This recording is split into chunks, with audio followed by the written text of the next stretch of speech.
Sometimes I feel like I'm not here, not in this reality. I'm always tired and I'm always waiting.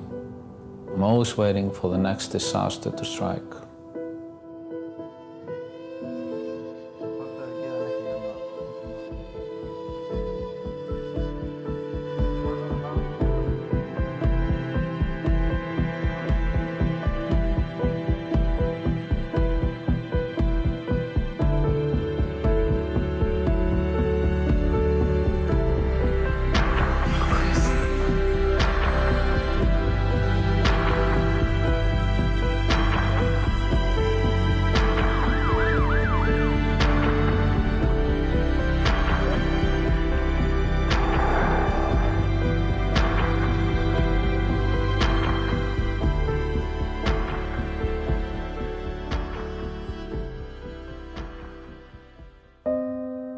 My name is Sigurður, and this is my family.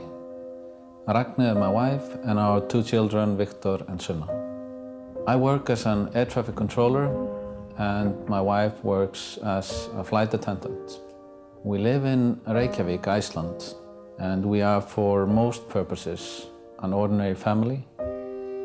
But Sunna has alternating hemiplegia of childhood. AAC affects our life every day, every hour, every minute. Sunna has episodes of different types and different severities. When she was 3 months old, we first noticed some rapid, irregular eye movements that we later learned is called nystagmus. Then, when she was 5 months old, she had her first hemiplegia episode. Hemiplegia is paralysis that affects either one or both sides of her body and can last for minutes to hours to days or even weeks. She then started to have extreme headaches that followed these episodes. And in these episodes, or when she had those headaches, she started to forget things that she had learned or actions that she had learned. When she was 3 years old, she only knew a handful of words, and one of these words was daddy. And then she had a really bad episode. The next day, she couldn't remember daddy anymore. It was gone. It wasn't until about a year later that she learned to say daddy again.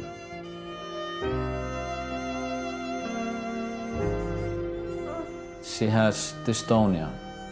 Dystonia is stiffening in the limbs, and these episodes can be extremely painful. She has those episodes almost every day. And then there is the seizures, the epilepsy seizures that she started to have 8 months ago. These are grand mal seizures, very dangerous, and we almost always have to take her to the hospital when she has those. Sunna can have any one of these episodes at any given time.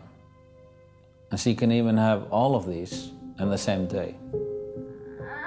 It's extremely frustrating to know that there is a possibility for treatment, but the funds for research are not there. It is heartbreaking to watch Sunna go through her episodes. And I see that her episodes are so painful, and we can't do anything to help her. Just hold her and try to go through it with her. I feel so completely helpless. When Sunna had the very bad episode, I panicked. And then when I saw that Sunna wasn't breathing, because I didn't know what was going to happen, I thought that I was going to lose her. The hope is always there. When Sunna has a good day, we always hope that maybe she will have another good day tomorrow, or even a couple of days, or a week. But then the next day she has an episode, or a seizure, or something else. And those hopes are torn apart again and again. It's an evil disorder, really.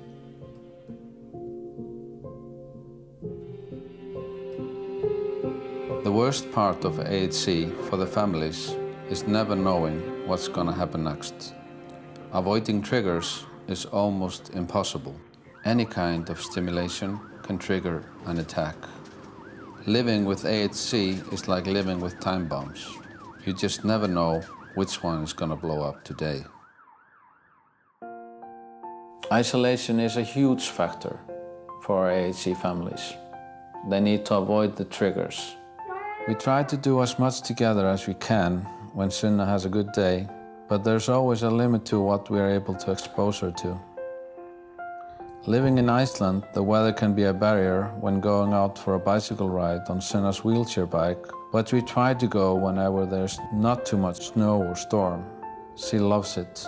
It gives her so much freedom, but it's also relaxing for her. Sunna goes to school for 3 hours a day when she is able. She loves school and she has wonderful classmates and teachers. But most of the time, she has to be on the sideline and just watch the other children play.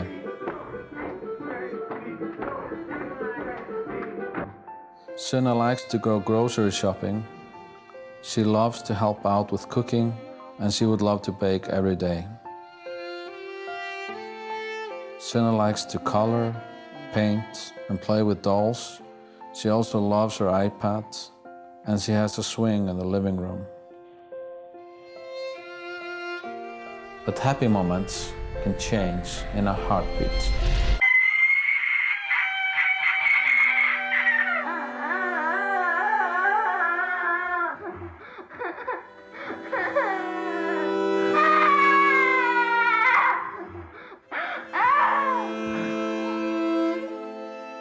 AAC children are in life-threatening situations almost every day. We often have to go to the hospital when Sunna has a bad episode or a seizure.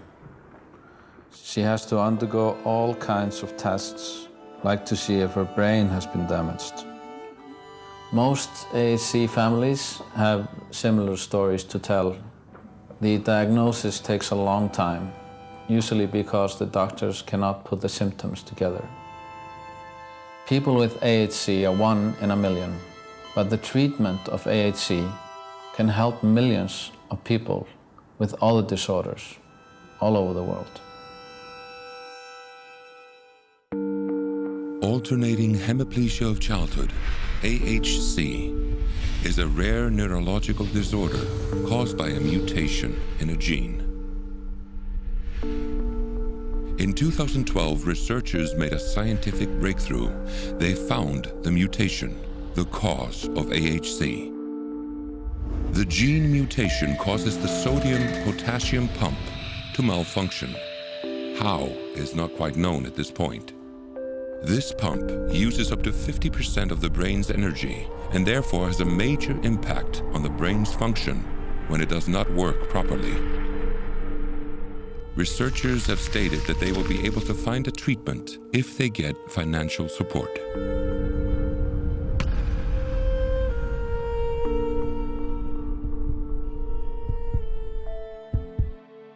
We have shown that we have capable researchers that have done magic with the meager funds that parents have scraped together over the years.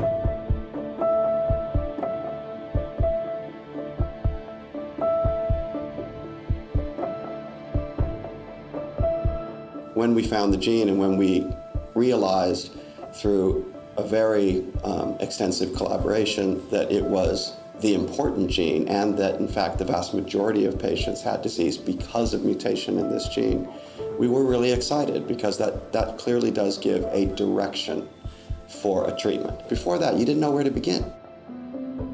So that was an incredibly exciting start and really one of the most satisfying discoveries, genetic discoveries of my career, and I think for the group, because this is such a serious disease and not well treated at all. And like I said, before the genetics, no direction to take. So the discovery of the gene and the fact that it was responsible for most cases was of true importance. If you think back for a second on how it started, we had no idea what the disease was. There were a lot of children with different types of severity, and we were struggling actually as scientists whether this was one disease or many diseases. And with the identification of the gene, it became crystal clear that there is one type of disease, although with different severity if you look at different mutations. And that was a major step forward. AAC is a disorder that we've known about for a very long time. It's been clinically described for a very long time. So to get an actual cause of many of the cases is a real scientific breakthrough. Dr. Accardi is a pediatric neurologist in France, and he solidified all the diagnostic criteria. As far as diagnosis, another problem is that when these children have their symptoms, they're very dramatic. Often, though, they would come in and visit with a doctor and they seem fine. So it's hard for the doctor to conceptualize when a parent is telling them, my child can't move on one side, and when they're in the doctor's office, they're perfectly normal. Alternating hemiplegia is, like many diseases, has a spectrum of severity and spectrum of symptoms. And probably more than any other disease I know. I mean, I'm a pediatric neurologist and epilepsy specialist, but I was fascinated by this disease because it has such a rich repertoire and combination of symptoms that really are very, on first look, mind-boggling and represent a big challenge. But now we understand much more.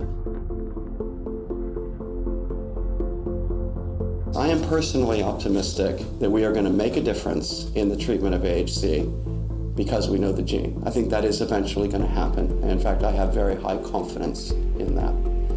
I think that it is likely to take a long time. But fundamentally, there is no reason at all that we can't do it. Absolutely no reason. What we have now is a mouse that has the mutation in the ATP1A3 gene. The ATP1A3 gene codes for a protein which really acts as a pump that pumps sodium and exchanges it for potassium. So it is like the battery charger, and this is a very important pump that consumes 50% of the energy of the brain. When it malfunctions, sodium and potassium are not exchanged as they should. So the neuron does not function well. But also that protein does not only work as a pump, but it works in controlling many other proteins and many other functions in the neuron, in the cells of the brain.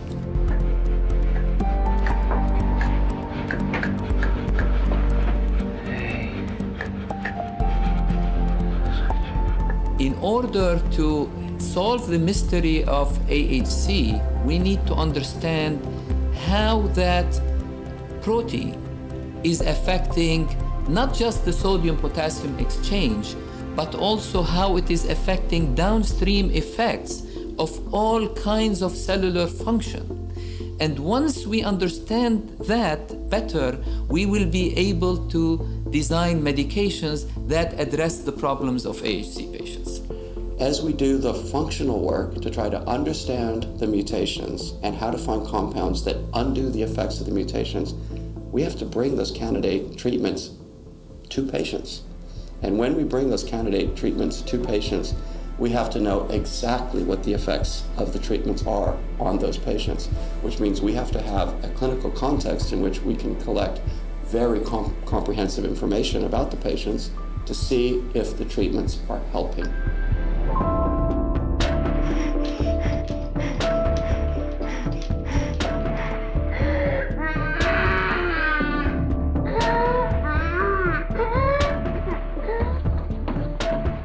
it's multiple diseases wrapped into one, and it's tough enough to deal with one of those diseases. It's tough enough to deal with CP, it's tough enough to deal with epilepsy, it's tough enough to deal with the stroke or hemiplegic migraine, it's tough enough to deal with attention deficit, it's tough enough to deal with a movement disorder like Parkinson.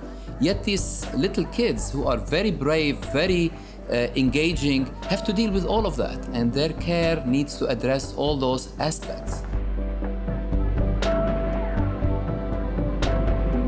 There are scary things we don't understand about this disorder. We do have patients who are doing well, and then they have all of a sudden a spell that looks just like any other spell they've had in their lifetime, and they never come out of it, and they don't walk again.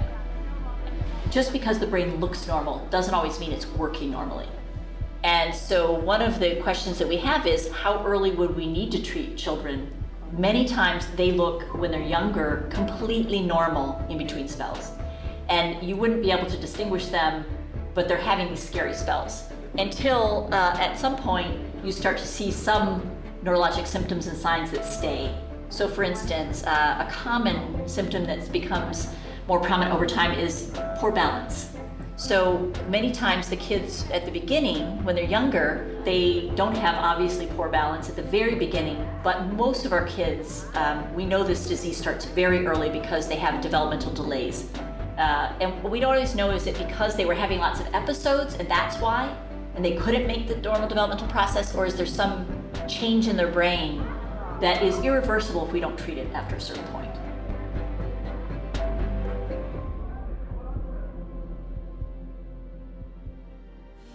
My feeling with Sunna, when I met her at first was, and we discussed that multiple times with her parents, that she was doing extraordinarily well, that her development seemed better than I would have thought.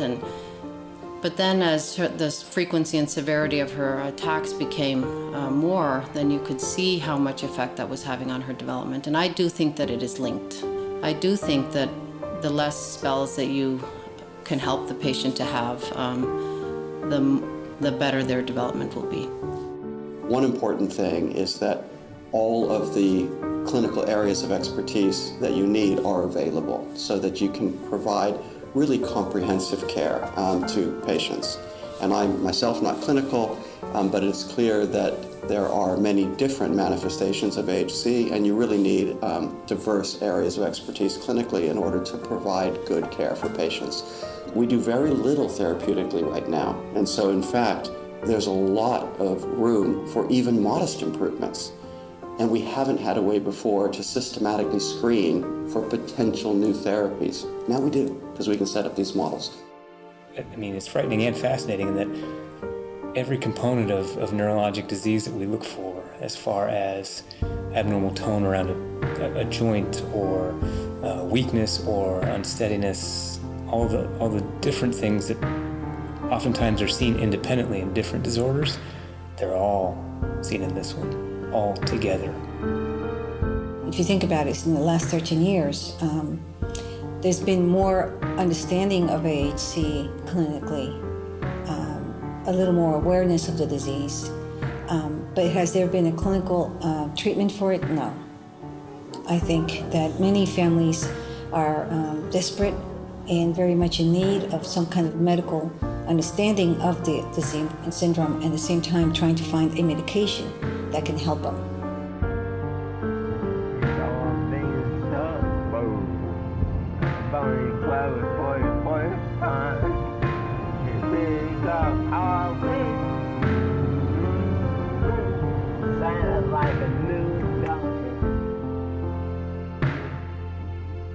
My beginning part was brutal, terrible part. You know, all the misdiagnosis, the doubling up on medicines when I say he's paralyzed again, you know, and they still say, oh, well, when's his next dose? How about giving him the next dose now and then, you know, delay the other one by 1 hour, you know. So it was always something, and he'd go into tremors just from too much medicine.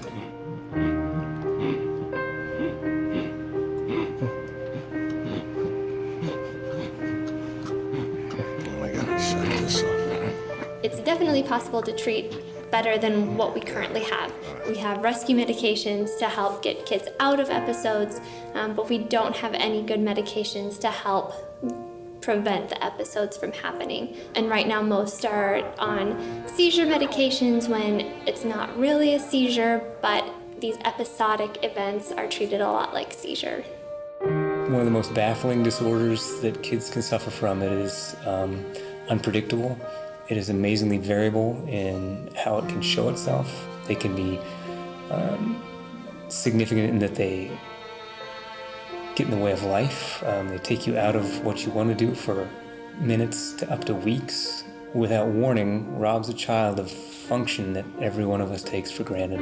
The ability to walk, the ability to eat, the ability to protect themselves from choking, it's just gone. Almost immediately, and in some instances there's a premonition that it might be going, but it really is like a lightning strike. The anxiety of waiting for an event can be as traumatic as the event itself.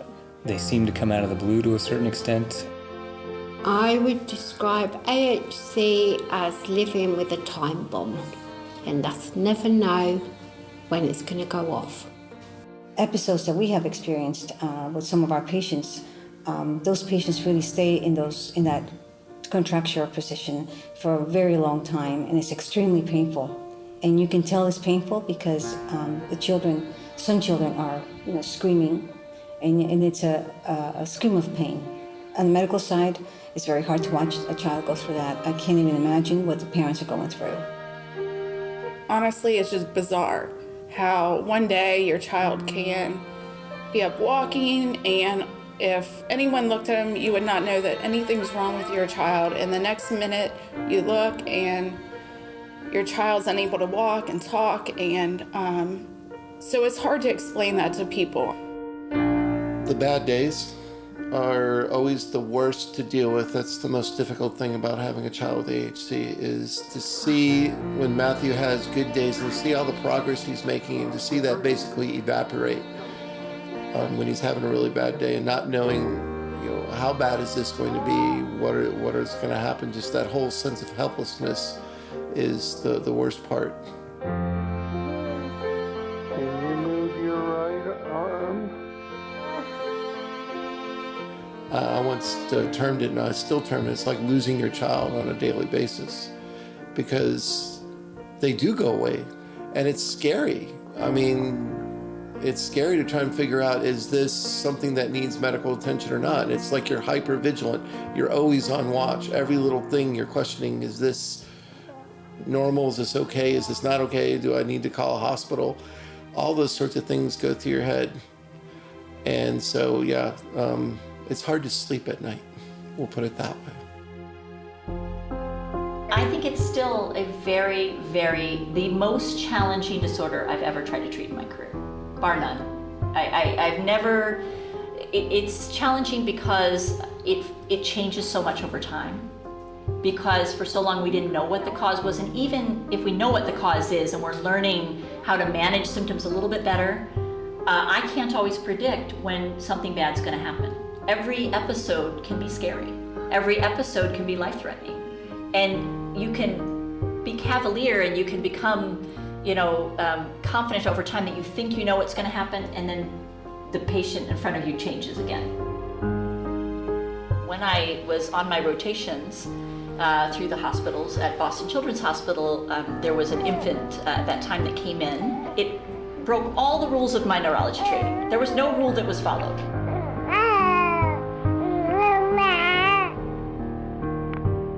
Now there's a lot less barriers, there's a lot more people interested, but we still need way more people working on this disease, a lot more interest, because in general, for rare diseases to move to effective therapies, you need a lot of money, a lot of people, a lot of time, a lot of different perspectives. It's much more critical for rare diseases to work together internationally. One of the things that I find really most gratifying about working in AHC is the role of families and family organizations. They have been incredibly effective spokespeople for research on AHC. And there are two really important functions in particular that the family organizations provide. One is they keep the researchers working well together. It actually is an unfortunate truth that, like in any area of work, in research there's a lot of competitiveness, and that is sometimes counterproductive. So people want the credit themselves, they want discoveries themselves, and sometimes that can be a disincentive to sharing information and working together, and that can cause the work to go more slowly. Family organizations in AHC have been incredibly effective at reminding researchers that there is actually a larger goal here that we should all keep in mind. It's easy for all of us to forget about larger goals.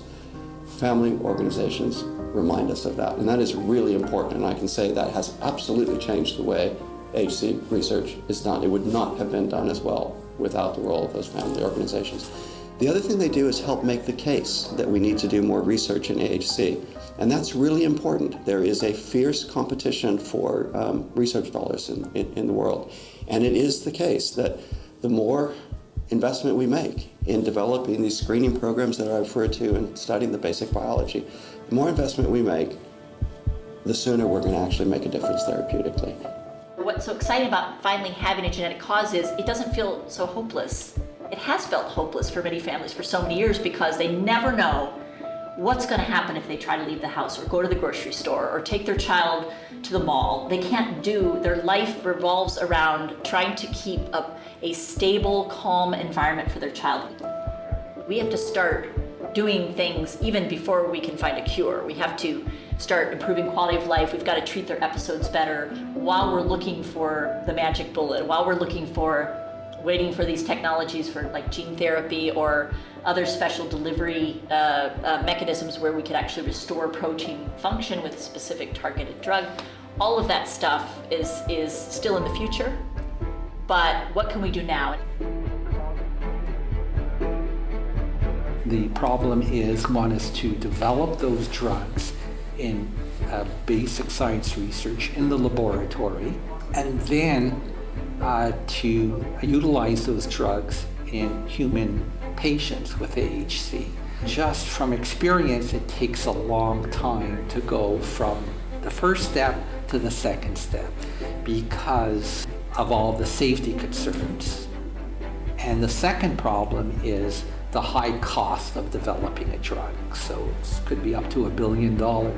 And considering how rare AHC is, it's going to take great motivation to find a drug that's very positive, affecting AHC, and then get it manufactured and researched and passed by the FDA to be utilized in children. So all these are stumbling blocks. Ideally, you'd love to get pharmaceutical companies interested because they have a lot of money for research and development.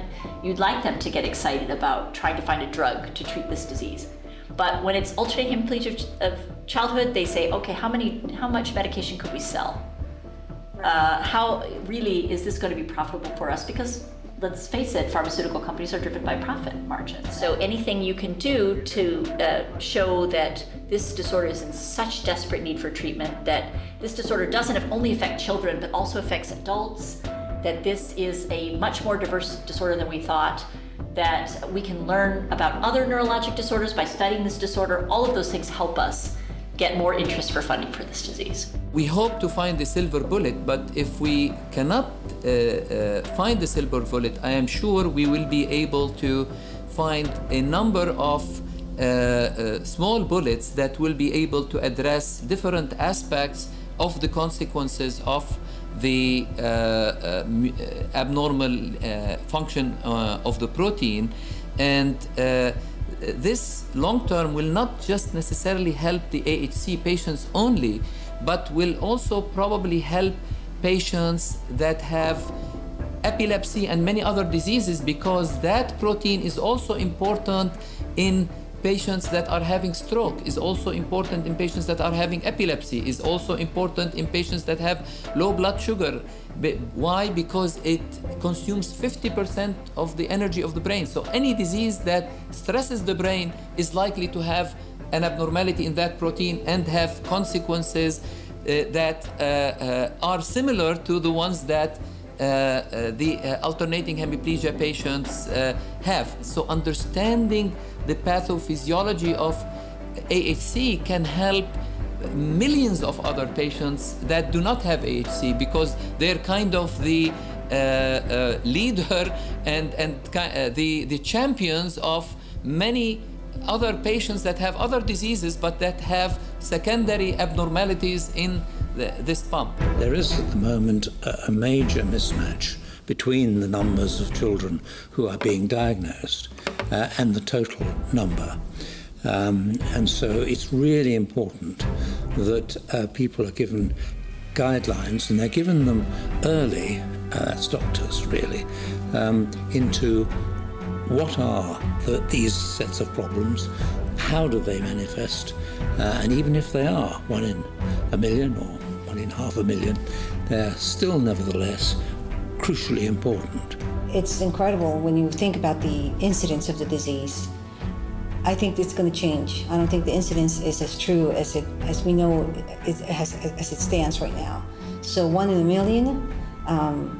When you think about how many families are now, reporting some of these symptoms and they're being diagnosed with AHC, I think that number very soon we're going to have different numbers to report on because it is becoming more frequent, and we have more and more families who are being now included in registries.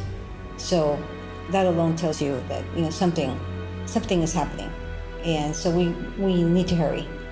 We need to hurry and find a cure. Now, in the last 2 years or so, you see that people are starting to look at the functional consequence of these mutations. There's an animal mouse model for this. So my hopes for the future are quite high, that if you are this far in a relatively short amount of time, that must be, let's say, a lot of achievements must be possible in coming few years, I think. We're going to need everybody working together when we do clinical trials. None of us can deal with the problem alone. It needs a collaborative effort, like it takes a village, as they say. If there's one thing that I think the medical community could ask for, it would be to have, triple the amount of doctors and scientists working on this, mainly because there's so much work to be done. For the first time in 23 years, I feel like there's hope and that we have a chance for a treatment. It's the parent associations that are funding most of the research. We have no backup. I believe that with unlimited funds, we could find a treatment within 2 years.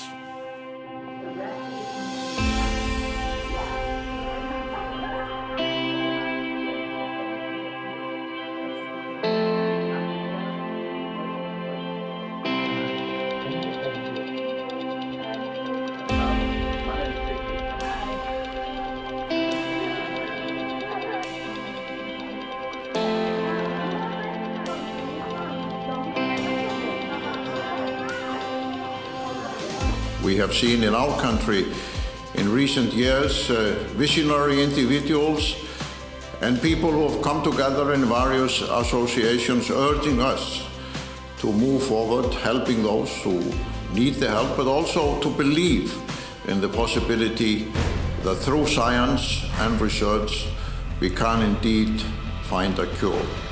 Lost the skies of powdered gold,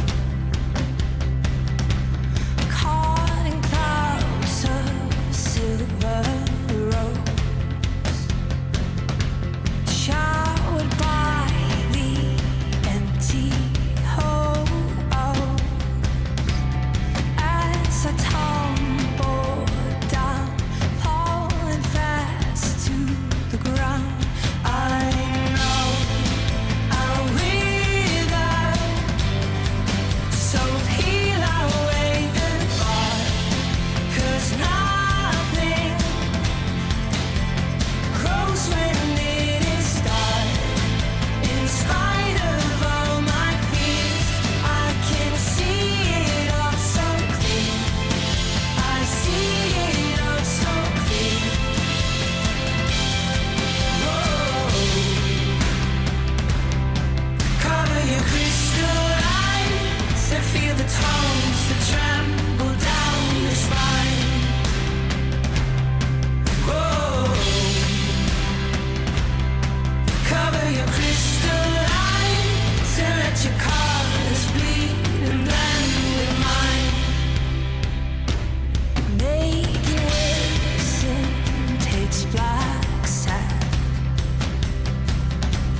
I forgive what is within? 'Cause I'm in this house, I'm in this hole.